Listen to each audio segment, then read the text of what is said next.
Creo que Ilia Topuria va a perder alguna vez. Yo creo que se va a retirar invicto.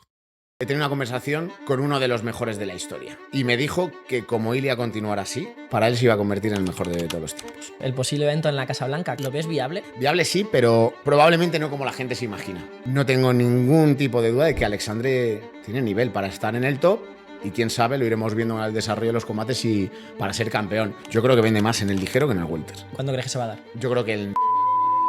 Tengo una muy pendiente, que es Dana White. ¿Cómo es la UFC por dentro? Cuando de repente sonó la canción y sale Ilia, ¡guau! Un chute que decías... Puro aura. Tiene una historia muy buena que contar, tristemente, pero es muy buena. Todo lo que está llevando encima y dentro, que solo él lo sabe, para cumplir su sueño de llegar a la UFC. En esa semana pasa lo de Paddy Pimblett. Estás a punto de caer, pero llegas y sales del mismísimo infierno, lo derribas y lo acabas noqueando de esa manera fulminante, porque es uno de los caos más feos que he visto yo en directo, sin duda alguna. Tu top 5 luchadores de la historia. El siguiente retador creo que va a ser Justin Gaethje. ¿Es necesario estudiar periodismo para ser periodista? Si haces solo una pelea en el welter, estoy convencido de que la gana. Sea cual sea el rival. Quien sea. ¿Crees que la habrán noqueado a Ilia en algún sparring alguna vez? ¿Cuándo tenéis pensado subiros al octágono?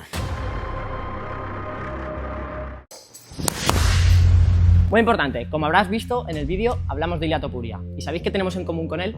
Ambos nos cuidamos con Bileves, patrocinador oficial de este vídeo. Bileves es la marca de suplementación española con fórmulas diseñadas con ingredientes de máxima calidad. Si os metéis a la página veréis que está muy bien, porque ya no es que solo ofrezcan productos de calidad, sino que además te orientan para solucionar los problemas que tengas. Por mucho que nos cuidemos, al final siempre nos falta algo, ya sea falta de sueño, falta de energía o simplemente queremos aumentar nuestro rendimiento deportivo. Bileves lo que te ofrece es infinidad de productos que pueden cubrir cualquiera de estas necesidades. Si eres deportista, poco que decirte, ya has visto el rendimiento de Ilia. Y si simplemente quieres cuidar tu salud, pruébalo y lo notarás. Y de regalo, para que lo pruebes, te dejo aquí un código de descuento, TTP, todo en mayúsculas. Te dejo el link en la descripción. Bueno, seguramente si estás viendo este vídeo eres un aficionado del deporte de contacto, más concretamente de MMA. Muchos de vosotros seréis como nosotros, que llevamos poco tiempo desde el boom de Ilia. Así que nada, por ello hemos traído a uno de los mejores periodistas aquí en España y del mundo del deporte de contacto, sobre todo de la MMA, para charlar de muchísimos temas, entre ellos de Ilia, de la UFC, de la UFC aquí en España, del propio periodismo frente a la creación de contenido.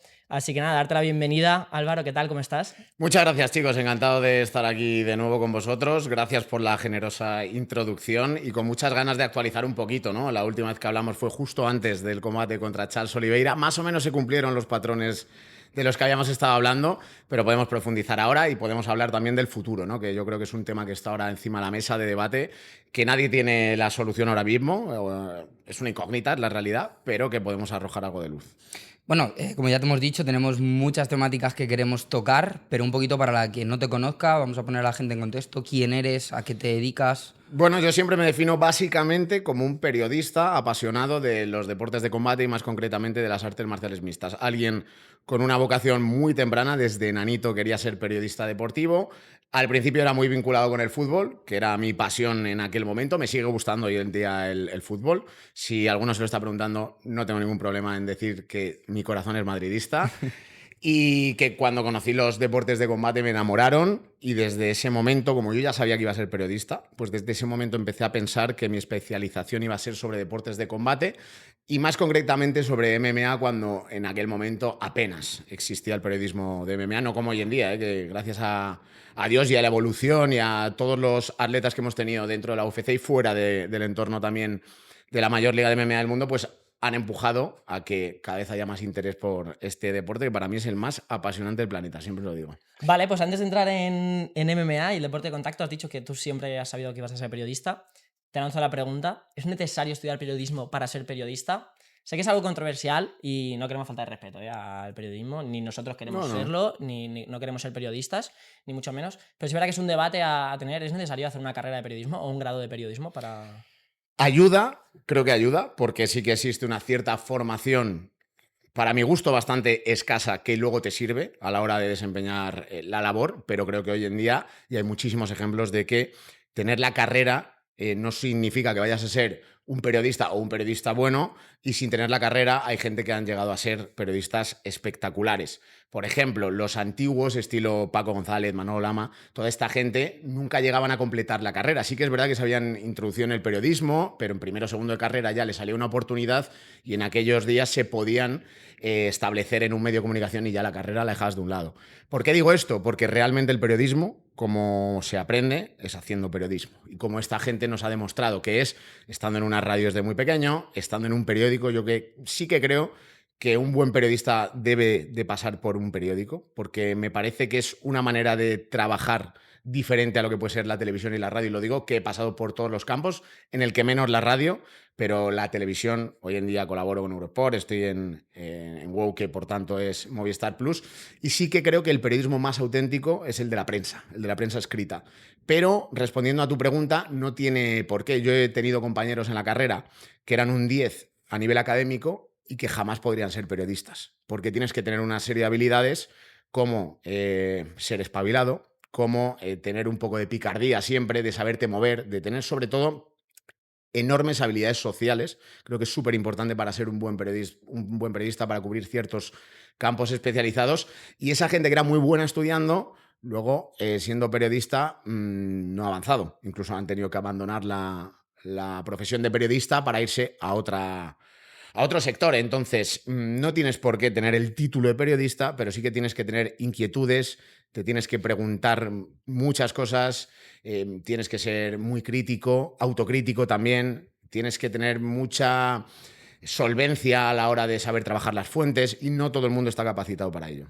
Sí, no, o sea, al final tú puedes estudiar la carrera, pero hay cosas que estudiando no las vas a adquirir. O sea, pues como hemos dicho, esa picardía, el saber transmitir, que es algo que no es fácil. O sea, por ejemplo, vemos a Manolo Lama retransmitir un partido y lo que te transmite, cómo te hace vivir la jugada. O sea, eso entiendo que no lo coges únicamente haciendo la carrera, sino luego una vez te internas en el mundo laboral, digamos, ahí es donde vas cogiendo todo eso, ¿no? Hay siempre factores X, es decir, hay gente que está predispuesta a tener mejores habilidades comunicativas que otro.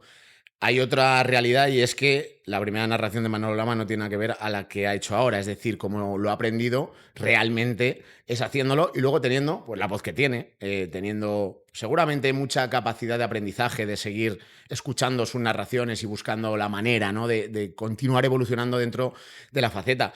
Pero la realidad es que es esa. Tú no tienes realmente que ser periodista de título, porque además sí que soy muy crítico con cómo es hoy en día la carrera de periodismo. O sea, yo creo que falta una parte práctica enorme.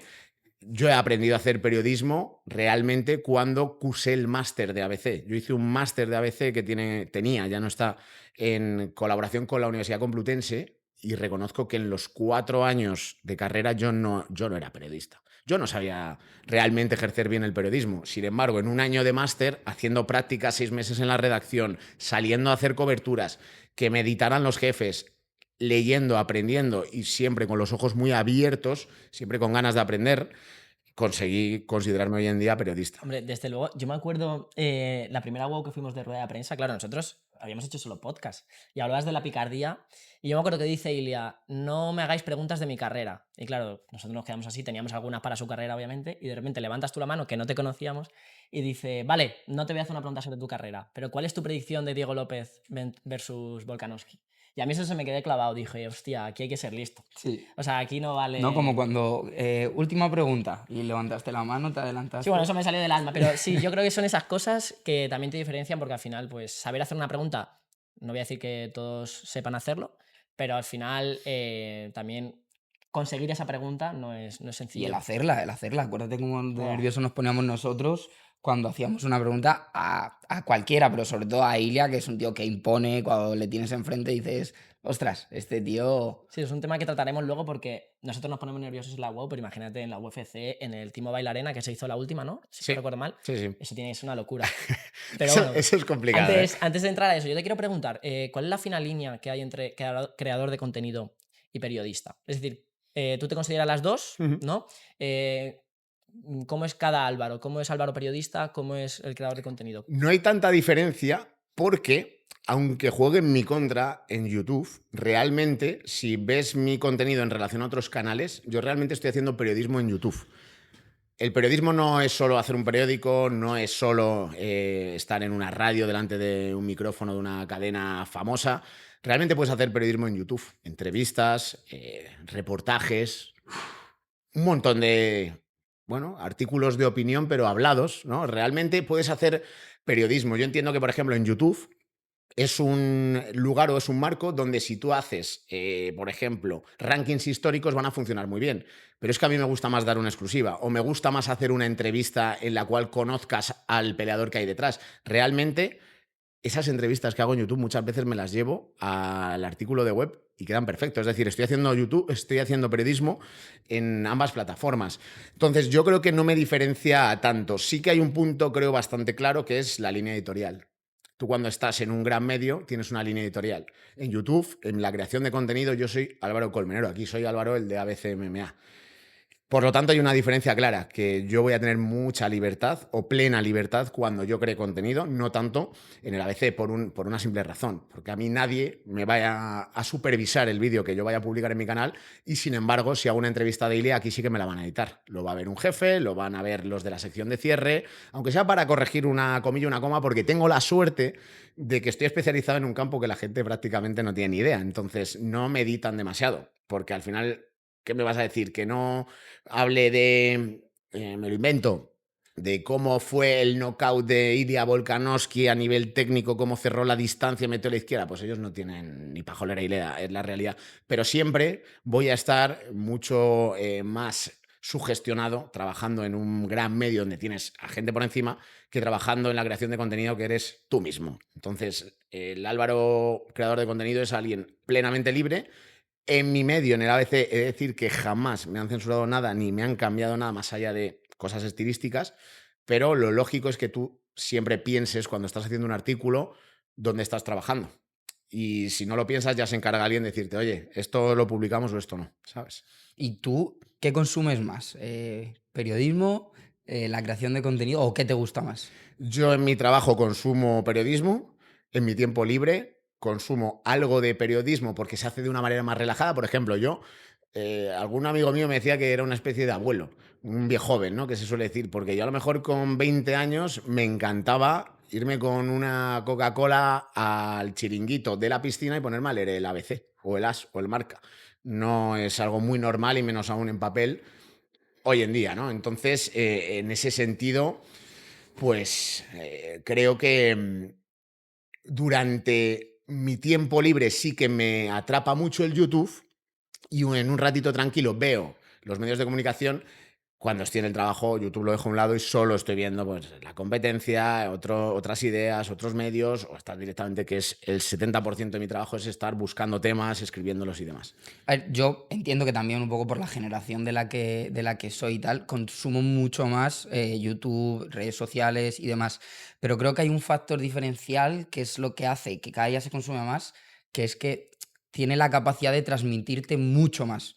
O sea, al final, hoy estamos grabando un podcast y exactamente el mismo podcast lo sacamos como una entrevista en un periódico y creo que esa entrevista te puede transmitir mucho menos simplemente porque únicamente la estás leyendo, ¿no? No estás viendo ese feedback, cómo yo intento transmitirte, cómo miro a la cámara, Entonces, creo que eso es un factor diferencial de cara a la creación de contenido. Y luego la acotación del marco temporal. Es decir, yo vengo de hacer un reportaje ahora en el gimnasio Black Panther.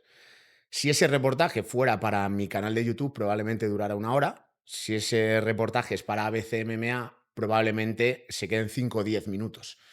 Realmente en los medios de comunicación se está apostando mucho por el vídeo, precisamente por eso, porque se transmite, se comunica. Pero al hacerlo desde YouTube, desde la creación de contenido, es mucho más desenfadado, no tienes ningún límite de tiempo, ningún tipo de restricción opinativa o de contenido. Por lo tanto, lo entiendo y a mí YouTube me encanta. O sea, yo soy súper seguidor de podcast. A mí, de hecho, uno de los proyectos laborales que me quedan por hacer es precisamente lo que estamos haciendo, un podcast. Porque me parece que es tan dinámico y puedes llegar a tantos sitios y aprender tanto Buah. que, Y a nosotros que lo en que algún momento lo haré. Lo que nos impulsó sobre todo es el intentar ayudar dentro de nuestras posibilidades, pues, por ejemplo, en el mundo del deporte no es novedad que hay muchos intereses detrás de absolutamente cualquier deporte, todo el sacrificio que hay, la victoria, la derrota, y toda esa gente que se quiere introducir al mundo del deporte, sobre todo enfocado a la élite, que tenga facilidades, que sepa cuál es un poco el camino no a seguir, porque no somos nadie para decirte por dónde tienes que ir y por dónde no, pero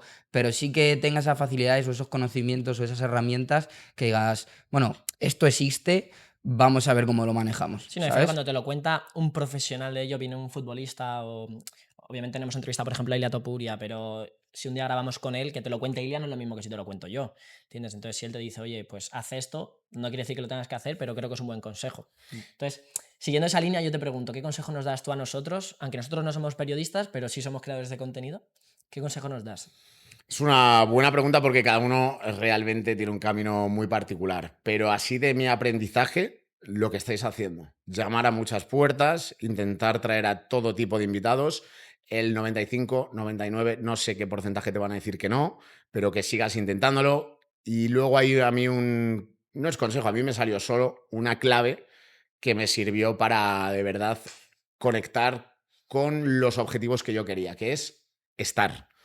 Estar en el evento, estar en la rueda de prensa, estar en todos los sitios donde hay algo que a ti te vaya a interesar, tienes que estar presente y no estar por estar, no ser un mueble, moverte, hablar con uno, con otro. Hay gente que tiene mejores habilidades sociales, otros que peores, pero todos nos podemos comunicar por el mismo lenguaje que es el español aquí, ¿no?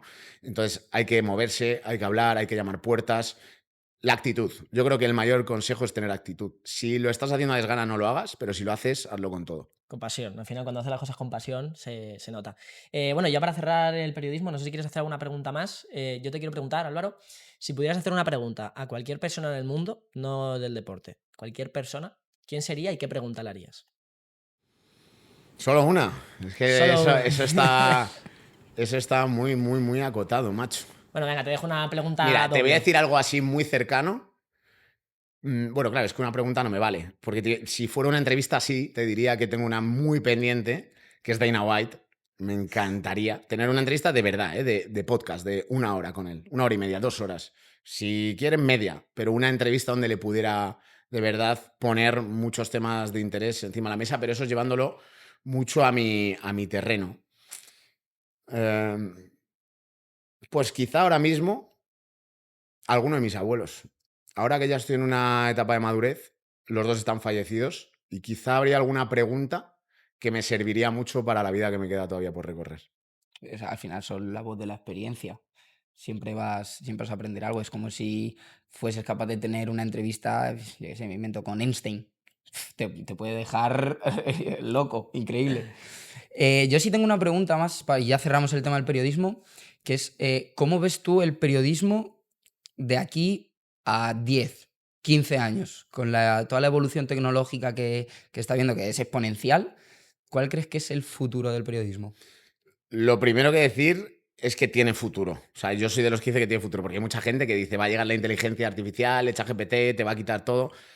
No es así, necesitas periodistas 100% porque este mundo sin una información bien trabajada al final sería únicamente de los poderosos. Cada vez más los poderosos van teniendo mayor influencia, desgraciadamente, sobre los medios de comunicación y sobre los periodistas y por eso es tan necesario también tener canales de libertad como puede ser YouTube, como puede ser incluso Instagram o TikTok si quieres. Pero bueno, realmente si quieres hacer periodismo, digamos, audiovisual, yo la plataforma que escogería claramente sería YouTube. ¿Dónde lo veo yo? Pues muy evolucionado al nivel tecnología. Es decir, yo creo que la gente cada vez lee menos, está comprobadísimo.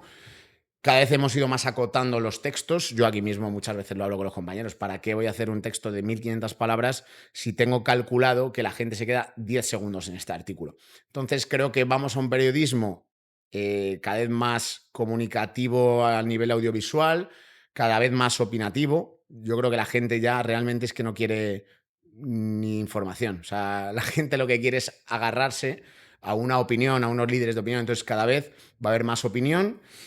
Creo que es necesario que sigan existiendo las noticias, que sigan existiendo, por supuesto, los reportajes de temas de gran interés, pero lo veo todo como muy, muy digital. Ya lo es, pero ya todo 2 párrafos y el vídeo, o un párrafo y el vídeo. Yo creo que va a ser todo muy... En el caso de los periódicos creo que va a ser muy así. Has comentado el tema de la influencia que tiene la gente así un poco más poderosa, digamos, sobre los medios de comunicación. ¿Tú crees que un medio de comunicación tiene libertad para hacer una entrevista tal y como el medio quiere? En mi caso sí. O sea, a mí en mi caso realmente nunca me han dicho cómo hacer una entrevista. Sí que te pueden llegar... es que mira, ya no es directamente la entrevista. ¿Qué pasa durante la entrevista? La diferencia en las líneas editoriales está claro, la vas a ver en a quién se le hace la entrevista. Y obviamente en función de quién sea, va a tener un tono, va a tener otro. Eso es una realidad. ¿Por qué? Porque los periódicos tienen líneas editoriales. Como os he dicho, el hecho de que cada vez se vendan menos periódicos, que cada vez valga menos la publicidad, le resta poder a los medios de comunicación. Eso es una obviedad. Pero sí que os puedo decir fielmente y dentro del ABC que lo que yo veo es que seremos 150 redactores y todos se parten el lomo por intentar hacer las cosas lo mejor posible, cero manipulación, cero censura, se hace todo con una profesionalidad de la leche, ¿eh? Y os lo digo que lo veo, no es porque sea el ABC donde trabajo, es que de verdad se hace un periodismo que es brutal y que si sí que hay una putada, vamos a hablar claro, es el hecho de que sean tan precarias las condiciones. Con mejores condiciones creo que habría incluso más libertad en ese sentido y no habría tanta fuga de talento. Pero el trabajo que se hace aquí de horas y horas y riguroso, 100%. Claro, y tú cómo trabajas, por ejemplo, tú que estás muy metido en el mundo de la MMA, tú conoces ya a mucha gente después de mucho tiempo y harás muchas entrevistas a las mismas personas, ¿no? Ya tendrás relación con ellos, ¿no? Ya no tanto profesional, sino a lo mejor quizá personal con otras personas, amigos y demás. Cuando vas a hacer una entrevista a lo mejor y quieres hacer un poco una crítica a un error que ha cometido, como podemos cometer todos, ¿cómo lo haces sabiendo que es tu amigo? O a lo mejor no tergiversar lo que dice o que se Mira, malinterprete algo que dice. si es tu amigo, va a entender perfectamente la crítica. Porque para mí un buen amigo es el que te dice las cosas y el que te hace mejorar y el que no simplemente te dora la píldora. Te voy a poner un ejemplo, Joel Álvarez. Yo con Joel tengo muy buena relación. Nos llevamos estupendamente, le puedo considerar colega, porque son muchos años. Yo la primera vez que entrevisté a Joel creo que fue en 2016, 2017. Son muchos años y nos tenemos, yo creo que, mucho aprecio mutuo. Si ves algunas entrevistas que yo le he hecho a Joel, no he saltado ningún tema. O sea, si he tenido que hablar alguna vez de algún tropezón con el recorte, lo hemos hablado. Si hemos tenido que hablar de que ha habido algo más de inactividad, que pueden ser temas más desagradables, lo he hablado sin ningún tipo de problema. Si veo que va a ser una entrevista en la que no puedo hablar absolutamente nada, no la hago. No la hago. Ahora, si hago una entrevista para mi canal de YouTube distendida y en un rollo formato podcast, pues no voy a ir a amargarle la vida, porque no tiene sentido. O sea, hay que entender qué es cada entrevista. Si voy a entrevistar, por ejemplo, a Dana White, probablemente le fuera a hacer bastantes preguntas que a lo mejor no le agradan tanto, pero que creo que son necesarias dentro ya de la industria, pues cosas muy gigantes de los salarios, de cosas que a lo mejor le pones más en un aprieto. Hay que entender mucho el contexto, pero si es una entrevista en la que me vas a censurar que pueda hablar de algo, a no ser que sea algo muy lógico, decir, oye, mira, no puede hablar de esto porque va a sacar una película, no puede hablar de la película, con lo cual no le preguntes por esto, vale, pero si me vas a censurar no te voy a hacer la entrevista. Vale, pues vamos a pasar al siguiente tema, si quieres. Nos piden muchísimo que nos comentes sobre los hermanos Topuria. Bueno, sé que es muy repetitivo, pero es que no paran de pedírnoslo y tenemos una noticia de última hora, Alexandre y su combate contra Bekzat Almakam. Almakán, fácil el nombre. Y nada, coméntanos un poquito, así de forma breve, ¿qué le depara a Alexandre? Pues Alexandre, me alegro, lo primero me alegro mucho de que haya cerrado este combate porque me parece una prueba de fuego, me parece un combate bien elegido, es un tipo duro, Almakán es un tipo duro que viene del karate, que tiene también base de boxeo, pero además es un kazajo forzado también, forjado en la buena lucha cuerpo a cuerpo, una mentalidad dura, tiene un 12-2 profesional, tiene un 1-1 dentro de la UFC, pero es engañoso, la derrota fue en corto aviso contra Umar Nurmagomedov, es un tipo peligroso, pero no tengo ningún tipo de duda de que Alexandre tiene nivel para estar en el top y quién sabe, lo iremos viendo en el desarrollo de los combates y para ser campeón. Yo ya empezaba a pensar, no salen noticias, a ver qué va a pasar, a ver si no va a pelear este año. Que cierre una pelea me parece bueno, 2 peleas al año me parece una cantidad aceptable, creo que 3 ya es la idónea. Y ya, si eres un campeón estilo Ilia, pues no descartemos, no es que me guste, pero no descartemos que sea una al año. En el caso de Alexandre sí que creo que tiene que haber 2 mínimo, me gusta también que sea en Qatar, la primera vez que va a la UFC a Qatar y concretamente a Doha. Va a ser una buena cartelera, aunque todavía no conocemos muchos de los peleadores. Se hablaba de Sarukian con Hooker, también Legaspi me llegó a comentar la posibilidad de que estuviera por allí Usman o Belal. Todavía no hay nada oficial, no está anunciado, pero creo que va a ser una buena cartelera. Ojalá que Joel, que todavía no tiene pelea, pueda, al menos en este momento que se está grabando, que luego vete tú a saber lo que pasa, pueda abrirse un hueco también en la cartelera de Qatar, porque así además me aseguro que voy a ir 100%. Me gustaría ir, todavía no lo sé. Y pelea dura, pelea necesaria, porque tenía que pelear, y le auguro un futuro brillante, Alexandre. Brillante. Ahora, la clave va a estar en la actividad. Claro, es que la actividad es un dilema porque yo me pregunto, ¿son entrenadores Ilia y Alexandre uno del otro?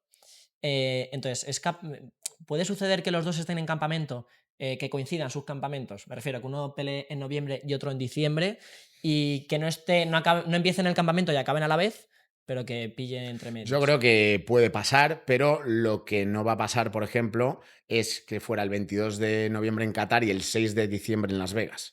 O sea, es todo el mundo, serían completamente paralelos los campamentos, no tiene sentido. Si alguien se lo está preguntando, Ilia Topuria no va a pelear en diciembre, con lo cual, ellos son sus entrenadores, sí, pero ellos son independientes, me explico. Ellos tienen muchos diferentes técnicos o entrenadores de rendimiento, de técnica, de boxeo, de suelo. Por lo tanto, no se necesitan de manera perenne. O sea, puede ser que con que 15 días vean la estrategia, se ayuden un poco, les sirva. Ellos solo saben cómo van a ser sus campamentos, pero os digo cómo lo veo desde fuera. Por lo tanto, que uno pelee en noviembre y otro pelee en enero no me parecería disparatado. No es que hagan todo el camp juntos todo el rato. Primero Ilia empieza con los entrenamientos de fuerza, a través de Jesús Gallo, también con Doctor Aldo. Luego ya empiezan las cosas técnicas, luego las cosas estratégicas, luego el análisis de los vídeos de los rivales. Ahí sí que tiene mucha importancia Alexandre. También la tenía en el sparring imitando el estilo de sus oponentes, pero que no significa que vaya a estar los 3 meses Alexandre junto a Ilia. Entonces, lo veo compatible, pero dentro de unas fechas lógicas, cada 2 meses, por ejemplo. ¿Qué pasará con Ilia Topuria, ya que estamos? Pues yo creo que la UFC lo necesita para el primer trimestre de 2026, porque empieza un nuevo contrato televisivo en Estados Unidos, por el cual se han pagado 7.700 millones de dólares en 7 años, que es una barbaridad. ¿Y qué es lo que necesitas para arrancar? Que se te suscriba muchísima gente nueva. ¿Y para ello qué necesitas? Que los 3-4 primeros eventos numerados del año tengas unos nombres alucinantes, ya no para que paguen por visión, como se hacía antes en los numerados, pero sí para que se suscriban a tu plataforma de primeras y luego ya engancharles y tenerles ahí. ¿Enero sería una posibilidad arrancar para Topuria? Sí, pero lo dije el otro día en Twitter, me empieza a parecer bastante utópico. ¿Por qué? Porque tiene otras posibilidades, está en una situación de poder enorme y tienes las Navidades a la vuelta de la esquina, o son durante las Navidades prácticamente la recta final de la preparación. Si se puede permitir el lujo de hacer la preparación desde las Navidades hasta marzo, por ejemplo, pues yo creo que lo va a hacer. Está en su mano. Pero ¿a dónde apunto yo más? Yo apunto más a marzo en Las Vegas o abril, que no está mal porque es en Miami y hay una comunidad hispana enorme. Allí es como una especie de segunda, tercera casa, si se quiere, quitando Alicante y Madrid para Ilia Topuria. Claro, pero ¿y contra quién? Porque ya no es tanto el combate inminente, sino también muchos esperamos el combate contra Islam, pero es que van desacorde total. O sea, ahora pelea Islam, justo después no, perdón, más tarde Ilia, por lo que nunca coinciden. Pero eso es lo bonito de la UFC, que si fuera en una fecha podría ser un rival y sin embargo si pasan 3 meses más, a lo mejor da tiempo a que se mueva otra pieza del puzzle que encaje mejor a la UFC para ganar pues más audiencia, ¿no? Más pasta. El caso de Islam, por ejemplo, es algo que puede modificar los planes iniciales de la UFC. Si Ilia se va, imaginémonos, a abril, Islam va a pelear en noviembre y gana, porque Ilia dice que solo le da la oportunidad en el ligero si gana, perfectamente tiene Islam 4 meses para prepararse si quiere, aunque no es habitual tampoco en Islam. ¿Ves ese combate? O sea, sin que Ilia defienda el cinturón. Claro, Subir. No, bajar. Claro, por eso os digo que bajara Islam de nuevo a pelear contra Ilia Topuria en el Habiendo pero él ganado dice el que no. combate. No ha dicho que no, ¿eh? No ha dicho que no Islam. Islam ha dicho... No, Ilia, perdona. No, Ilia, a ver, dice que no, pero a mí en su día me dijo, si Islam Makhachev gana su combate Ah, vale. en el peso welter y viene como un campeón del welter, yo le doy la oportunidad en el ligero, si quiere otra vez. Claro, no es inteligente por parte de Islam. Si Islam gana su cinturón, ¿para qué lo va a volver a dejar para irse a intentar otro cinturón, ¿no? Entonces ahí habría que encajar las piezas. A modo resumen, para mí, el siguiente retador creo que va a ser Justin Gaethje. Salió hace poco Charles Sonnen, que no es una fuente especialmente fidedigna, diciendo que la UFC ya estaba trabajando en el Arman Sarukian con Ilia Topuria. Yo tengo entendido que no. Yo tengo entendido que desde el momento en el que Ilia vence a Charles Oliveira y se proclama campeón del peso ligero, empiezan a pensar que el siguiente en la fila va a ser Justin Gaethje. Por muchos motivos. Si queréis ahora los hablamos. A ver, yo lo que comentabas, no me parece un movimiento inteligente ni por parte de Islam el bajar al ligero para luchar contra Ilia. Igual que tampoco me termina de parecer inteligente del todo que Ilia le dé la oportunidad en el ligero, pudiendo tener la oportunidad de él dar el salto al welter y convertirse en triple campeón. Claro, ahí, hombre, la jugada de Ilia maestra sería esa. Pero para la UFC creo que tiene más sentido que los dos se enfrentaran en el peso ligero. Pensad que la UFC tiene mucho prestigio. La UFC tampoco quiere un campeón que llega, te funde al pluma, venga, me voy al ligero, te funde el ligero, venga, me voy al welter y te funde el welter. Por un lado estás creando, construyendo un monstruo, una superestrella enorme, pero por otro lado, pensad en qué posición queda la compañía, que te llega un tipo y te va noqueando todas las divisiones. Creo que a la UFC no le interesa que Ilia Topuria llegue al welter. ¿Por qué? Si no le queda otra, precisamente por lo que te estoy comentando. Lo primero porque se salta muchas filas, aunque se lo merezca, pero se salta muchas filas y hay muchos peleadores ahí de contendientes esperando las divisiones. Y por otro lado, porque el welter es las antípodas de lo que debería de ser la división natural de Ilia. Otra cosa es que llega al welter y gane, pero no es su división. Si veis a los monstruos que hay de 1,95 en el welter es alucinante. Que te llegue un tipo de 1,69, 1,70, 1,71, lo que mide Ilia, y te noquee a tus estrellas del welter, sí, Ilia es tuyo también, pero creo que no deja en buena posición a la división Sí, que del no peso es welter. solo Ilia. A ver, o sea, yo lo entiendo y también es verdad que es muy arriesgado. O sea, yo no veo del todo la subida de Ilia welter. O sea, quiero decir, por es él, como sí. yo de altura. O sea, y hay bichos muy grandes en el welter. Y Si es por él, sí. A ver, además hay una cosa, que si Ilia hiciera una carrera, que no lo va a hacer, a Ilia le quedan pocas peleas, lo ha dicho él muchas veces, pero si hiciera una carrera larga en el welter, obviamente larga me refiero a 3 o 4 combates, lo más lógico es que alguno acabará perdiendo por la desventaja notable física que hay. Pero si hace una sola, yo estoy convencido de que la gana. Si hace solo una pelea en el welter, estoy convencido de que la gana. Sea cual sea el rival. Quien sea. Y si, Estoy convencido, ¿eh? si sube al welter y se programa triple campeón, ¿entra en la discusión del mejor de la historia junto con John Jones? Bueno, creo que entraría, pero ¿el mejor por encima de John Jones o no? Mira, es que no puedo desvelar mucho, pero he tenido una conversación con uno de los mejores de la historia de la UFC. Y me dijo que como Ilia continuara así, es decir, tres movimientos estratégicos más, para él se iba a convertir en el mejor de todos los tiempos. ¿Eso qué pasa? Pues, hombre, lo de traer la UFC a España a nosotros nos encanta, pero eso no le hace el mejor de la historia. Eso pasaría claramente por vencer a Makhachev y por ganar la triple corona. Son los dos motivos por los cuales podemos poner a Ilia en la conversación de verdad de los mejores peleadores de toda la historia que haya existido en la UFC y en las artes marciales mixtas. Si gana ya Makhachev, lo vamos a tener ahí. Pero si encima saca la triple corona, podemos utilizar una perspectiva que nos diga que es el mejor de toda la historia.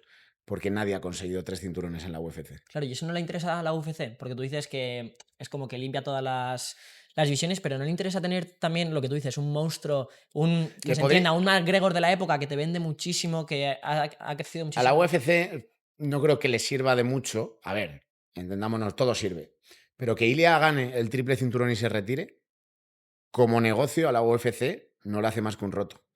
Te ha reventado tu campeón, te ha dejado tirado y tienes que crear un nuevo cinturón vacante. O sea, la UFC es una industria, es un negocio que está por encima de cualquier tipo de peleador. Cuantas más estrellas tengan, mejor para la industria de la UFC, está clarísimo. Pero lo que no quieren es que alguien les destartale el negocio. Por eso se ha acabado ya el asunto de los dobles cinturones. Eso. ¿Tú quieres esta división? ahí te quedas. Y trabájame esta división. No quieren un tío que llegue, que te salte, que tal. Si alguien lo puede llegar a conseguir, creo que es Ilia. Sí, pero ¿tú crees que vende lo Pero- mismo el combate de Ilia contra Islam en ligero que en el welter? Yo creo que vende más en el ligero que en el welter. Sí. Sí. ¿Por qué? Sí, porque es la división natural de los dos. O sea, Islam es muy grande para el ligero, pero es el ligero. Ilia, el pluma era demasiado grande y realmente su natural podría ser el ligero. A mí me motiva más esa pelea porque de la otra manera van a ser mucho más grandes, mucho más Más toscos lentos. dentro de que son lo que son dos auténticas superestrellas bestias, son lo mejor del mundo. Pero a mí me gusta más verlo en el ligero ese combate que en el welter, precisamente por eso, porque se convierten más toscos, más grandes, más... Sí, pero ya no tanto por el combate en sí, sino por lo que hay en juego. Quiero decir, no es lo mismo un combate en el que tienes a uno de los luchadores que se puede proclamar triple campeón, que es la primera vez en la historia, ¿no? Y él está poniendo mucho en riesgo eso. Y luego el otro que puede arruinarle la carrera, como pasó. Bueno, no arruinar A la ver, carrera, entiéndeme, pero entiendo, frenarle. entiendo lo que dices. Yo te estaba hablando deportivamente, de lo que podemos ver dentro del octágono. A nivel técnico, a nivel del enfrentamiento. A nivel legado, entidad, industria, yo la preferiría en el welter por las posibilidades que le abren a Ilia. Pero se presupone que tendría más ventaja aún Makhachev por el rebote, por lo grande que es, en el welter que en el ligero. Me da igual dónde se dé, si lo importante es que se dé. O sea, en el ligero a mí me gustaría más verlo a nivel deportivo estilístico. En el welter me encantaría a nivel, sobre todo, legado Claro, que porque nos en deja welter, Ilia. ¿en qué peso se subiría cada uno, más o menos? Pues mira, Ilia, ponle que acostumbre la estar, según decía, en 82, 83. Ponle que llega a 84. Cortar. Pues Ilia es que yo no creo que se subiera en más de 85, 86. Y Makhachev yo creo que 92 se podría subir, ¿sabes? Muy grande. 5 kilitos más, algo así, yo creo que sí que podría rebotar.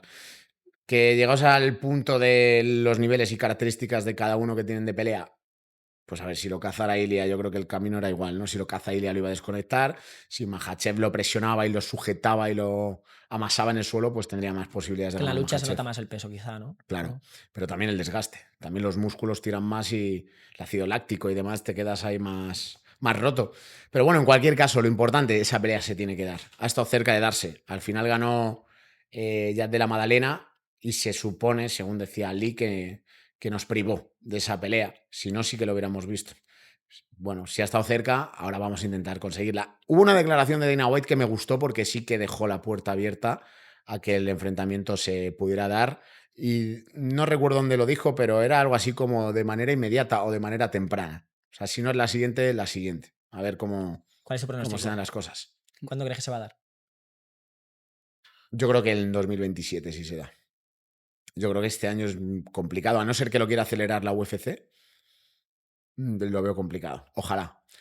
Por varios motivos. La poca actividad que van a tener ya en estos momentos tanto Ilia como Islam Makhachev y porque todavía hay cuentas pendientes que resolver por delante entre sus propias divisiones. Entonces, si se da, yo creo que 2027. Que se da antes, vamos, nos la gozamos todos. Sí, pero complicado. Yo lo veo complicado. Sí. Bueno, han salido muchos nombres y no me puedo ir de aquí sin conocer tu top 5 luchadores de la historia. Muy buena esa. John Jones, George St. Pierre, depende del enfoque que le demos, me quedaré con uno o con otro, porque John Jones tiene muchas sombras, aparte de todas las luces, y George St. Pierre no las tiene. Entonces depende de cómo miremos la perspectiva, pero pongo esos dos arriba. Tengo que meter a Demetrius Johnson, 100%. Si no hablamos de la UFC, hablamos de MMA, tengo que meter, o me gustaría meter a Fedor por algún lado, y luego Anderson Silva. Yo creo que ahí estaría la cosa. Fedor, Anderson Silva, Demetrius, John Jones y Joe St. Pierre. Vale, estamos hablando de Alexandre y hemos ido otra vez a Ilia. Y bueno, eso es algo que es normal. Al final, Ilia es increíblemente grande, es una superestrella. Yo te quería preguntar: ¿crees que a Alexandre le puede afectar un poco el hecho de que siempre que él aparece, siempre alguna pregunta que cae es por Ilia? A ver, yo imagino que, a ver, si vas a pelear tú y te están preguntando todo el rato por tu hermano, pero es Alexandre Ilia o quien sea, hombre, lo lógico es que te pregunten por tu carrera. Pero esa pregunta habría que hacérsela sobre todo a él. Yo entiendo que el asunto Ilia-Alexandre a nivel mediático comunicativo debe ser complicado de gestionar porque al final Ilia es lo que es y Alexandre quiere ser eso y yo creo que lo va a lograr porque dio ese paso a un lado para ser su entrenador en lugar de continuar con su carrera. Pero claro, si tú vas a pelear contra Almakán y te están preguntando todo el rato que quién es el siguiente rival de Ilia, pues no te debe sentar nada bien. Pero luego entre ellos tienen una relación magnífica, se han ayudado un montón y yo espero que Alexander en algún momento, si mantiene una actividad firme, la primera prueba de fuego la tenemos el 22 de noviembre, acabe siendo campeón de la UFC también.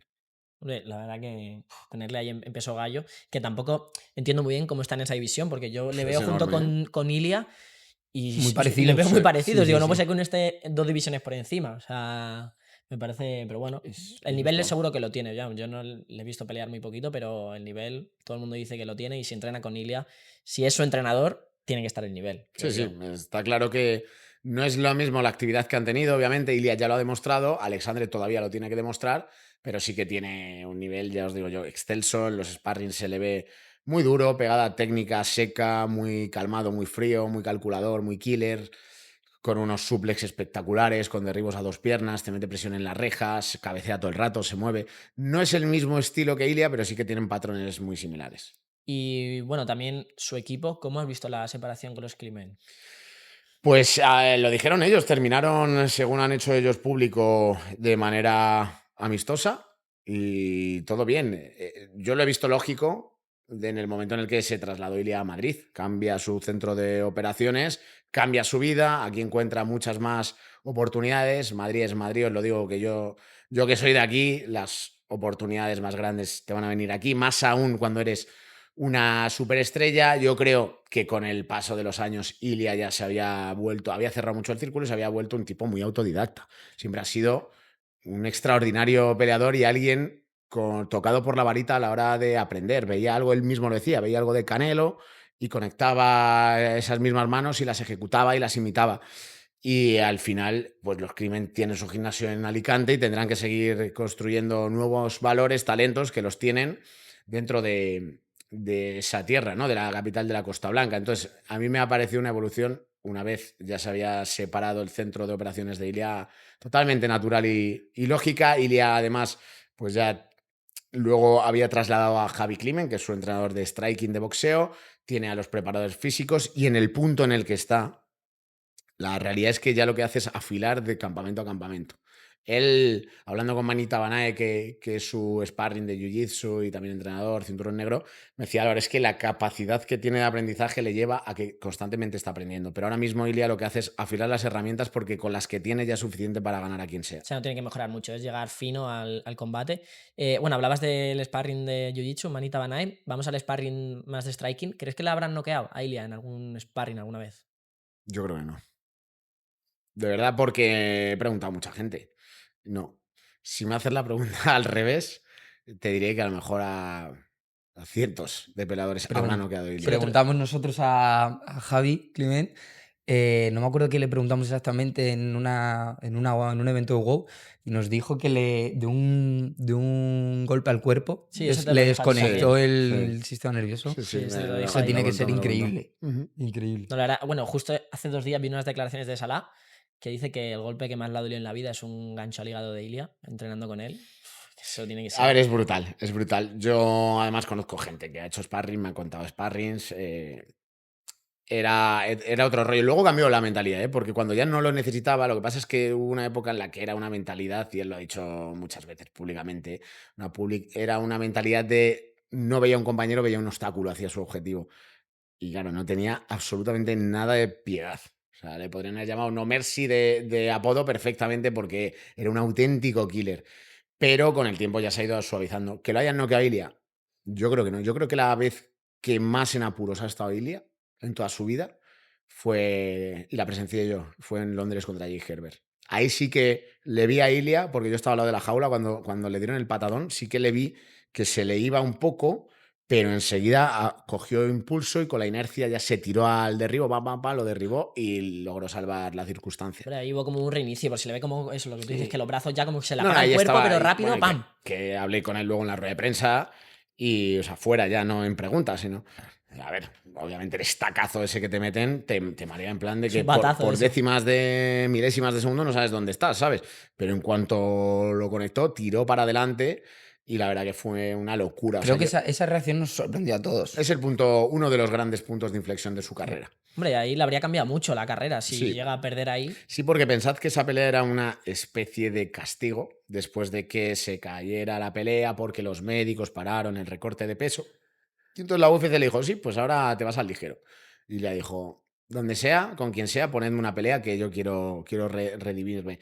Si no recuerdo mal, aquello era en enero, cuando empezaba el asunto de la pelea esta, que iba a ser en Los Ángeles, creo recordar.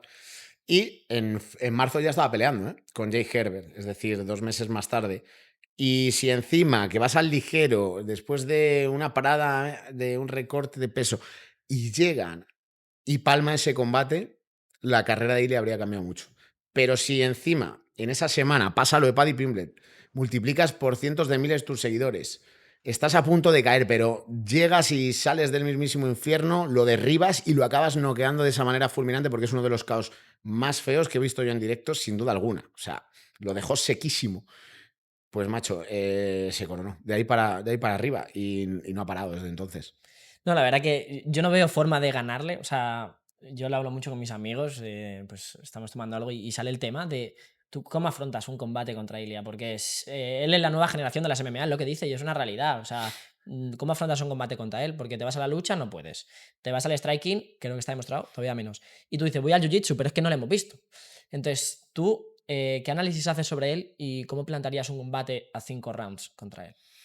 Yo creo que la única vía que se puede encontrar, porque tienes toda la razón, su nivel es tan grande en todas las áreas del juego que es muy difícil pillarle. Yo, si tuviera que enfrentarme contra él, o mejor dicho, estuviera en la esquina, porque yo no me enfrentaría contra él, yo no me metería en la jaula, pero se me ocurriría una estrategia que pasara por el desgaste. O sea, la única manera de frenar a Ilia es conseguir que de verdad, porque todos somos humanos, el tanque de gasolina empieza a entrar en la reserva, que los golpes ya no sean tan de poder, que los pueda resistir y ya intentar de alguna manera o rascarle 3 asaltos de 5 o si tienes la suerte de pillarle un cañonazo, pues hombre, todos caen. O sea, si te entra un cañonazo, caes. Y más a esos niveles. Porque en el suelo someterle lo veo muy complicado, muy complicado. Y sería una estrategia de lucha, de desgaste, de que se levante, de que tenga que forcejear mucho, ir desgastando los músculos, la única manera. Pero que, ya os digo, si me preguntáis, ¿creo que Ilia Topuria va a perder alguna vez? Yo creo que se va a retirar invicto. Eso Hombre, son creo palabras que, mayores, ¿eh? hombre, es que también es con quién te pegas, Ya. ¿sabes? Siempre, y es un invicto real, o sea, es un invicto que se está pegando Sí, sí, contra con los campeones mejores de las divisiones. y que tiene mucho más valor, la verdad. Yo creo que, enfocado un poco a lo que tú decías de la lucha y tal, yo creo que más problemas le puede dar ahora, junto con Islam, es Arman, pero porque es un luchador muy pastoso, te va mucho la lucha así, se lo puede complicar, pero yo no veo realmente un rival, no voy a decir digno, obviamente, ¿vale? Pero un rival superior a Ilia. Es que superior no es, pero lo bonito de este deporte es que todos queremos ver aún así los combates, porque sabes que Ilia puede cometer un error, que hasta el momento no, pero un error definitivo. En algún momento le puede entrar otro estacazo como el de Jay Herbert y que caiga redondo. ¿Es lo normal? Pues no, la posibilidad es ínfima. Es prácticamente más probable que te caiga un rayo, pero puede pasar. Entonces es lo bonito, es lo impredecible, es lo apasionante de esta disciplina, que todos queremos ver la pelea de Ilia. Ahora, que esté alguien a su nivel, creo que no. Creo que no, sinceramente. Está demasiado mentalizado en seguir mejorando. Nivel de jiu-jitsu excelso. ¿Puede haber alguien con mejor jiu-jitsu? Lo puede haber. Pero ¿puede haber alguien más completo ahora mismo que Ilia? Creo que no. Es el Y, mejor del mundo. ¿Y tú crees que tanto los seguidores, sobre todo españoles, que son los que más le seguimos o más apoyamos, mejor dicho, y tú como periodista, ¿no? Que tú has dicho que la MMA ha crecido muchísimo aquí en España gracias a Ilia, de hecho, tengo entendido que tú empiezas a vivir mucho más de ello gracias a Ilia, ¿no? Y el crecimiento que ha tenido en los últimos años. ¿Tienes cierto miedo a una caída de Ilia o a su retiro y que la MMA vuelva a bajar un poco? No tanto a donde estaba, pero aquí en España, que vuelva a bajar. Si tuviera ese miedo, no habría empezado hace 10 años a intentar luchar por las artes marciales mixtas. O sea, yo como he vivido las etapas más de travesía en un desierto vacío, que sí, había algún otro periodista que también las cubría y tal, pero me he tenido que pegar mucho para intentar que nos hicieran caso en los medios de comunicación, para empujar por los deportistas, artistas marciales mixtos, fueran más conocidos, menos conocidos. Como ya he estado ahí, no me preocupa, pero además no me preocupa porque jamás vamos a regresar ahí. Que Ilia sea un antes y un después, sí. Que los números de Ilia revienten incluso al fútbol, y lo tengo comprobado dentro de mi medio de comunicación, también es verdad. Que cuanto más dure, más nos vamos a nutrir, sí. Pero yo estaba muchos años antes de que Ilia fuera conocido. Entonces, cuando Ilia deje de ser conocido, bueno, eso no va a pasar nunca. Cuando Ilia deje la actividad, voy a seguir otros muchos años dedicándome a las MMA. Entonces, obviamente me encanta disfrutar de los picos del deporte que cubro, pero tengo clarísimo que seguiremos ayudando a construir un nuevo Ilia, porque sí que tengo otra cosa clara, y es que Ilia trenzó unas amistades brutales, red de contactos, gastó muchísima energía y tiempo en ir a grandes programas, a podcasts y demás, pero también estuvimos muchos años empujando los periodistas o algunos periodistas para que se fuera poco a poco conociendo el deporte y para que se fuera construyendo también quién es Ilia Topuria. Yo recuerdo una época muy lejana en la que llamabas y te lo cogía a los 2 minutos el móvil, ¿sabes? Obviamente Ahora es Ha impensable. cambiado todo. la cosa ha cambiado, ¿sabes? La cosa ha cambiado. Pero no me da miedo. O sea, estoy convencido de que van a salir nuevos peleadores, no me gusta decir nuevos Ilias Topuria, no, nuevos peleadores muy buenos que nos van a seguir manteniendo un alto ritmo y un interés mediático. Hombre, eso es una gran noticia para Justo los te iba a seguidores. preguntar por eso. ¿Ves algún luchador, algún prospecto que de aquí a un futuro relativamente cercano, ya no digamos que pueda llegar al nivel de Ilia, pero que sí que pueda mantener esa adicción a todo el pueblo español hacia el tema Claro, de las porque MMAs? te entiendo, porque al final no necesitas solo un tío que vaya a ser campeón. Necesitas a alguien que trabaje en las redes sociales, que tenga carisma, que sepa moverse, que trence una buena red de contactos, que tenga varios factores. Ilia no es solo lo que hace dentro de la jaula, que ya es espectacular. Se ha trabajado mucho todo. Y yo creo que vaya en ese perfil, que todavía sea muy joven, pero ya tenga muchos seguidores, que sea alguien súper dominante, que esté en una división además que creo que no es la del pluma o la del ligero, sino que hay a lo mejor algo más de escasez de peleadores, creo que es David Cervías. Yo le tengo mucha fe a David Cervías, tiene que hacer bien la carrera profesional, yo creo que tiene que seguir cada vez escalando en la proyección dentro de todo, de promotoras, de rivales, etcétera, pero sí que le veo carne de contender temprana y ahí ya estará en su mano. Es una locura, ¿eh? O sea, el suplex que bueno, hace un suplex por pelea, pero el suplex que hace ahí en su último combate. Y no es solo lo deportivo, el Coco, macho. Eso es algo Está fundamental. súper enfocado. En eso puede recordar un poco a Ilia, que el que no es conocedor de su nivel dirá, ay, qué arrogancia tiene. No, tiene una mentalidad y un nivel que, si le respetan las lesiones, que si todo sigue su curso, creo que va a ser una estrella. Pero con los pies en la tierra, poco a poco, todo tiene una evolución. Pero sí, y hay más nombres. Hay más nombres que me gustan mucho y que creo que van a poder hacer cosas grandes. Te pongo ejemplos de un amateur, Diego Esteche. Creo que Esteche, bien llevado, puede hacer cosas muy grandes. Me gusta mucho, varias veces campeón de España de lucha olímpica con la selección, ahora campeón de España de MMA. Bien llevado, y lo lleva María Alonso, que es un auténtico crack de la FC Villalba. Diego Esteche creo que tiene bastante futuro. Antonio Fofirca, me gusta mucho también como lo hace, otro que es del Black Panther. Y hay varios nombres más que tienen la juventud, el hambre y la mentalidad como para acabar siendo estrellas. Bueno, vámonos a Estados Unidos, el posible evento en la Casa Blanca. ¿Cómo lo ves? ¿Lo ves viable? Dana White ha dicho que sí. Viable sí, pero probablemente no como la gente se imagina. Es decir, la gente se imagina un T-Mobile. 20.000 personas, una cartelera con 4 cinturones en juego, 15 combates. Yo creo que no. Yo creo que va a ser un Fight Night bien aderezado, con alguna gran estrella estadounidense. No sé si llegará a tener los mínimo 12 combates que suelen tener todas las carteleras. No creo que dure tanto. Pensad que tiene que ser al aire libre, los jardines de la Casa Blanca, el 4 de julio, que hace un calor allí que flipas. Y lo primero, estructuralmente tienes que poder hacerlo. ¿Cuántos invitados habrá? No lo sé, pero creo que van a ser eso, invitados, alguna prensa. No creo ni que vendan entradas, porque imagínate el riesgo, la seguridad, que lo que supone la Casa Blanca. Y luego, a nivel ambiental, también tendrás que hacer algo. O sea, es verano en Washington con un calor de la leche. ¿A qué hora lo haces? ¿A qué hora lo terminas? Creo que van a encontrarse con algunos problemillas ahí que me empuja a pensar que no va a ser un John Jones Aspinall y un McGregor Nate Diaz. Yo creo que va a ser algo más grande, pero un poco más del montón, entre comillas. Yo voy un poco en tu línea. Creo que va a ser, obviamente salvando las distancias y que se me entienda, un poquito como el evento de Marbella en Starlight de WoW. Es más un movimiento estratégico, digamos, de un evento de UFC en la Casa Me Blanca. parece un buen símil. ¿Sabes? Y creo que va a ser eso. Gente muy top, muy cerrado, muy exclusivo, todo. Yo creo que va a ir un poquito por ahí. Ojalá que no sea así. Ojalá. Ojalá que nos brinden 3 combates por el título. No vamos allí a... Pero yo creo que no, que va a ser un evento muy bueno de cara a la galería.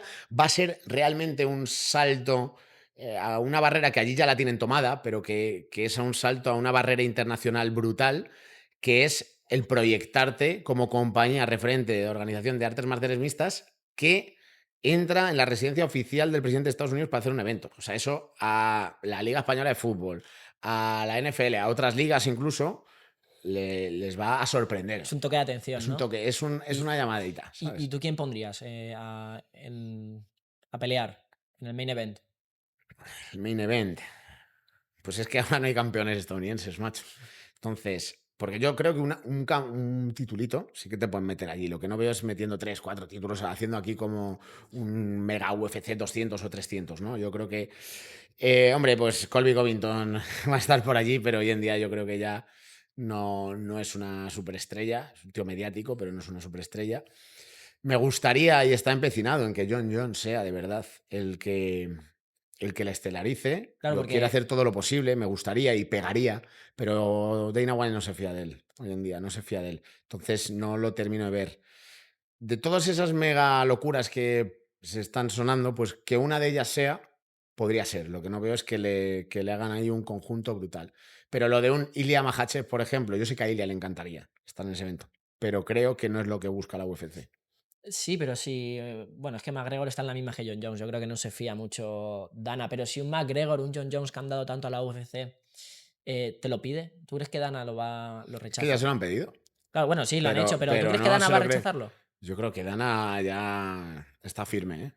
O sea, o le ata por contrato algo estilo, si no peleas de verdad me das todo tu patrimonio y te quedas pobre de verdad, o lo ata así o no Claro, le pero, va... pero ya que te vas a la Casa Blanca, que hacer algo así en la Casa Blanca es prácticamente imposible, ya que tienes esa oportunidad, teniendo la oportunidad de hacer todavía un evento todavía mejor, trayendo a un luchador increíble, es ¿por que- qué no lo vas a hacer?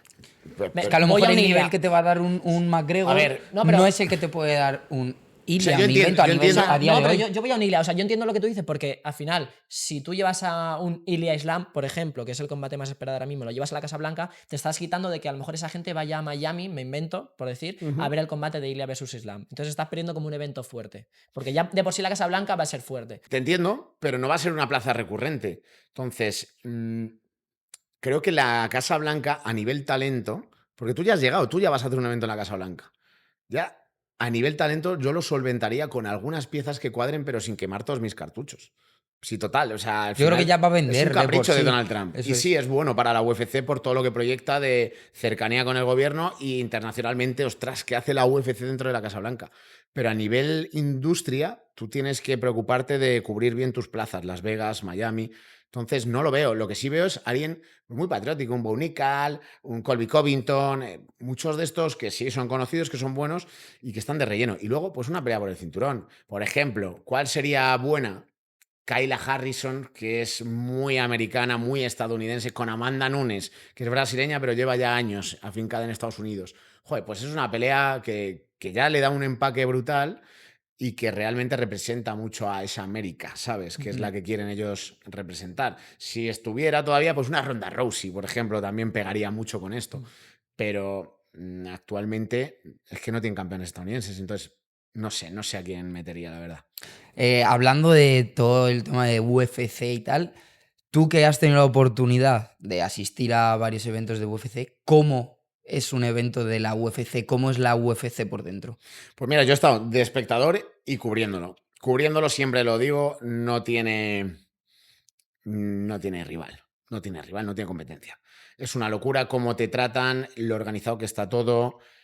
Para que se haga una idea a la gente, así pequeños detalles como que tengas catering antes de comenzar el evento, catering mientras está terminando el evento, las salas de prensa que eligen siempre tienen que ser, casi siempre, la de Tampa era un poquillo así, pero casi siempre son grandes salas donde puedes estar, donde hay pantallas, está todo muy cómodo, muy bien conectado.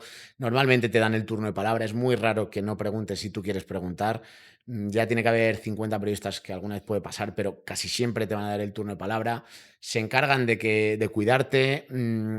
A nivel de estructura, lo que os digo, es un reloj suizo, siempre está medido. Es muy raro que algo que ellos programan no acabe sucediendo así.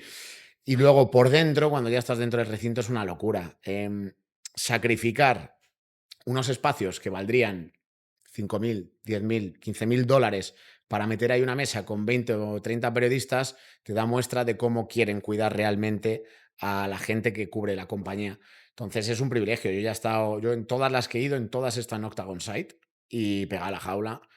Lo he disfrutado como un niño pequeño. O sea, yo pagaría 1.000 pavos por estar ahí y encima te dejan estar ahí y haciendo tu trabajo gratis, entre comillas, ¿no? Y ya para terminar, ¿cuál es la entrada que más te ha sorprendido de algún luchador? En vivo. En vivo. Bueno, yo me quedo con la Bueno, de venga, va, las dos. Va, te dejo las dos. las También en dos. televisión. ¿Sabes lo que pasa? En vivo, tío, también hay que tener en cuenta que estamos currando. Entonces, yo lo disfruto, pero muchas veces te vas a la sala de prensa, estás preguntando tal y te has perdido 2 o 3 combates. Eso es muy normal que pase. Entonces, seguro que me he pasado bastantes. Te voy a decir una y me quedo con ella, porque para mí es la que recuerdo perfectamente y la que se me ponen los pelos de punta de recordar, lo que es la salida de Ilia Topuria contra Volkanovski. Contra Volkanovski hay que recordar que Ilia no venía como favorito, el favorito era Alexander Volkanovski, aunque viniera de perder contra Makhachev. Existía esa realidad de ¿podrá Ilia con Volkanovski? Yo ya sabía que podía, lo tenía clarísimo, pero seguíamos escuchando todo el rato, no, a Volkanovski no le va a ganar nadie la ha vencido en el peso pluma. Entonces cuando de repente sonó la canción y sale Ilia, que tú, claro, estás en Octagon 6, lo ves por la pantalla, pero suena en todo el estadio, y sale Ilia haciendo, yo lo soñé. Yo lo soñé, lo Yo lo escuchas. soñé. Se No, escuchó. ni de coña, No, no. porque ellos salen por el otro lado. Ellos salen por, si este es el estadio, ellos salen por una esquina y tú estás pegado al octágono. Sí, pero que lo no hay un escuchas. micrófono, me refiero, aparte de la canción, ¿no? No. La canción sonando a tope. Pero tú ves la pantalla y le ves saliendo y yo le leí lo grabo diciendo, yo lo soñé esto. ¡Buah! Un chute que decías... Puro aura. Es que va a recoger su medalla, de verdad. O sea, este tío ya ha ganado. Y luego el combate fue un combatazo. Hubo momentos en los que en el primer asalto decías, a ver qué va a pasar, a ver qué va a pasar. Y luego, pues al final feliz, primer campeón realmente, culturalmente, que se sentía español, que se había forjado en España, porque los nuevos aficionados no lo saben, pero realmente cuando Fabricio Verdún conquista el cinturón del peso pesado de la UFC, él tenía la nacionalidad española. Paradójicamente, Ilia no la tenía cuando gana Volkanovski, se la da luego el presidente del gobierno, pero Ilia ya se sentía español y nosotros lo sentíamos como un español más. Entonces, lo sentimos como el primer campeón de verdad español de la UFC y fue un hito histórico que yo creo que nunca se repetirá. Luego he ido al de Max Holloway, he ido al de Charles Oliveira, pero para mí ninguno como el primero. Y, bueno, ya antes de pasar a las preguntas clave, si quieres, yo te quería preguntar si en ese momento que Volkanovski cae contra Ilia, ese KO, ¿ahí tú eres consciente de lo que luego venía? Sí, yo ya sabía, tanto a lo mejor no, pero ya sabía que iba a ser una explosión y lo había estado pregonando mucho también de si Ilia gana, ya es un campeón del mundo, Hay disciplinas que han tenido un campeón del mundo en España y a la gente les da totalmente igual. Pero con estas características, un deporte en auge, el carisma que tenía, el marketing trabajado, la figura, ya era alguien público, había estado en los grandes programas, los grandes podcasts, sabía que esto iba a explotar. Y explotó. Explotó para muy bien. Bueno, pues vamos con las preguntas clave. Vamos rápido, que vamos un poquito justos. Son 3 preguntas que hacemos a todos los invitados, muy cortitas y al pie. La primera es que te definas en 3 palabras. Fiel, amigable, disciplinado. Vamos con la segunda. Para ti, ¿qué es el éxito? Estar feliz conmigo mismo. Y vamos con la última. Nomina a alguien, puede ser del mundo del deporte, de fuera del mundo del deporte, que tú creas que podemos ir a visitar o que venga él a grabar con nosotros y que sea alguien que tenga algo que contar, que pueda ayudar a la gente. Yo creo que alguien que es accesible y que además vais a tener el privilegio de decir, aunque no sé si ha pasado ya por aquí, que es luchador de la UFC a partir del 17 de septiembre, es el gran Echer Sosa. Buen amigo mío y alguien que tiene una historia muy, muy buena que contar. Tristemente, pero es muy buena la narrativa que tiene que contar de superación y todo lo que está llevando encima y dentro, que solo él lo sabe, para cumplir su sueño de llegar a la UFC. La verdad que No. nosotros cuando nos enteramos de su historia a nivel personal, flipamos. O sea, ¿y Es cómo se sube al un octágono? crack. O sea, Como todo lo malo, en lugar de somatizarlo para mal y hundirse, lo logra convertir en energía dentro de la jaula. Es brutal. Totalmente. A Así mí que me sorprendió mucho, me chocó mucho. Echer Sosa os puede dar un entrevistón. Hemos tenido la posibilidad de grabar alguna cosita así muy corta con él y hablar algo fuera de Claro, yo tenía cámaras. un podcast largo con y él. Es muy crack. O vamos nosotros hasta allí Ya, o... bueno, pero le Pero sí, pillaréis, sí, le sí. pillaréis. Él al final viene. Sí. Igual os toca iros a Villalba. Sí. Pero él Vale. normalmente viene a la Comunidad de Madrid, concretamente a Villalba, con Mario Alonso, y se va preparando. Y luego, si no, a veces viene aquí de vacaciones, tiene muchísimos amigos aquí. Entonces, si hace falta, yo hablo con él y lo gestionamos. vale, vamos con la última. Es una ruleta de preguntas que han dejado los invitados que han pasado por el podcast, ¿vale? Entonces es totalmente aleatoria. Tienes que girar la ruleta. ¿Cómo os lo curráis, macho? Esto es un upgrade brutal. Si es difícil, no es nuestra. 12. La 12. Vale, vamos ahí. A ver. La 12. De Andrés Coronado, un entrenador de porteros del Atlético de Madrid. Si tuvieses la posibilidad de ir al pasado o al futuro a lo largo de toda la historia de la humanidad, ¿a qué época irías y por qué? Qué buena. Yo creo que a la época romana, porque al final yo tengo unos orígenes por parte de padres segovianos. Yo cada vez que paso por el acueducto digo esto. Es increíble. ¿Esto cómo? coño lo hicieron, tío? ¿Esto qué pasa? ¿Quién ha bajado de arriba a construir esto? Me fliparía. La época romana me parece brutal y además muy enriquecedora para el resto. Incluso, ahí lo vemos, Acueducto de Segovia. El que no lo haya visitado todavía está tardando. No sé cómo hicieron eso, pero era una locura todo lo que hacían las calzadas, las construcciones romanas, me parece una barbaridad. ¿Cómo lo hicieron en su momento y cómo todavía sigue? Y como todavía sí, sí, sí. hombre, obviamente lo han ido toqueteando, bueno, pero- ¿no? Ya las nuevas generaciones, pero me parece una época interesantísima, la del Imperio Romano. Bueno, no sé... Bueno, si tienes alguna pregunta que hacernos, porque a veces los invitados quieren hacer alguna pregunta. Más un periodista. Sí, ¿cuándo tenéis pensado subiros al octágono? ¿De qué manera? Os he visto ahí mucho entrenito, mucha historia. No, aquí hemos venido a Hay un jugar problema, fuerte. dice que lo uso de excusa. ¿Dices él contra mí? O vosotros dos, o cada uno con un rival. A mí no os voy a exigir. Es que me saca 13 kilos. Habría que hacer Vale, un- ahí pues os buscamos una cada uno entonces. Pero eso es que pillas, Un seguro. poquito Pero bueno, charlatán. aparte... No, ¿cómo? No, Un pillo poquito o no charlatán. pillo, pillo o no pillo, di la verdad. Empate. Se defiende. Sufro, pero al ¿Y final en dobla. qué sois especialistas cada uno? Striking, suelo, lucha... Striking. Bueno, boxeo. Claro, Boxeo, nos hemos iniciado con el vale, boxeo. vale. Hemos hecho algo con César, de Bien, tema buen profe. jiu-jitsu, también con Colombo, hemos hecho algo de grappling y tal. Y me ha sorprendido mucho, ¿eh? Me gusta y me dijo Colombo que me veía fuerte. Pues Lo que dale, pasa dale a que tengo unas orejitas muy Bueno, bonitas pues y no... ponte, hay cascos, no me valen las Pero, excusas, hay que darle. hombre, estaría interesante. Lo que pasa que con las guantillas, aunque sean las de amateur, eso es una locura, ¿eh? Eso yo lo veo Barenakel, que Yo dice siempre, como, no, esto... siempre cuento una anécdota y es que hice un sparring en el London Sub Fighters, no sé si os lo conté en el primer podcast, no me acuerdo, cuyos espectadores eran Michael Venom Page y Amir Albazi. Y estaba yo con un colega, que los dos hemos entrenado y hemos practicado y tal. Nos pusimos bien, ¿eh? Yo vencí yo. Pero recuerdo que me clavó 2 castañazos con las de 8 onzas bien dados, porque no era como un entrenamiento. Un entrenamiento me he llevado, haciendo sparring. Esto era una pelea, aunque fuera entre dos colgados, pero era una pelea. Y me calzó un par de castañazos, hay vídeo por ahí, no lo pienso publicar, que me removió las ideas y dije, madre, es que cuando te entra una buena de verdad, empiezas a replantear muchas Pero, cosas. ¿por qué he subido Ya aquí? no solo las manos, lo que a mí me sorprende son las patadas, ¿eh? Yo ese es mi punto fuerte. No me importa decirlo el día que me suba a la jaula, que la gente lo sepa. Mi punto fuerte es el pateo, me encanta. En cuanto vayáis pillándole la técnica, veréis Sí, cómo pero el es... pateo abajo, ya, aunque tú la pegues la patada, no duele, es una barbaridad. O sea, yo veo el pateo. Hombre, pero o luego la cuando me he adrenalina escuchado- duele menos, pero sí, sí, claro que duele y te deja cojo directamente. Y si entra en la cabeza, macho, ya te, A no ser que sea Silvia que Buenas te noches y botas. a dormir. te lleva negro, sí, sí. Qué locura. Pues nada, pues si WoW necesita que vayamos, nosotros vamos, ¿no? Sí, Ya. Pues ahí a cubrir lo que hablaré haga con los falta. matchmakers, ¿eh? Bueno, nada, pues darte las gracias, Álvaro. Ha sido un placer, de placer verdad. para mí también. A la gente le gusta mucho el contenido que hemos subido contigo en la previa de Ilia versus Charles. Le ha gustado muchísimo. Y nada, esperamos tenerte en más temporadas. Y nada, ya sabéis, si os gusta, darle me gusta, comentar cosas a mejorar, invitados que queréis que vengan. Si queréis una segunda parte con Álvaro, también comentadlo. Y- Invitaros a ir a ver su contenido, que es increíble. O sea, si os habéis iniciado hace poco en el mundo de las MMAs o lleváis tiempo, pero queréis estar al día de todo lo que pasa, hacerme caso, visitar sus redes, su canal de YouTube, porque es que es increíble. Así que nada, nos vemos en la próxima. Chao. Chao.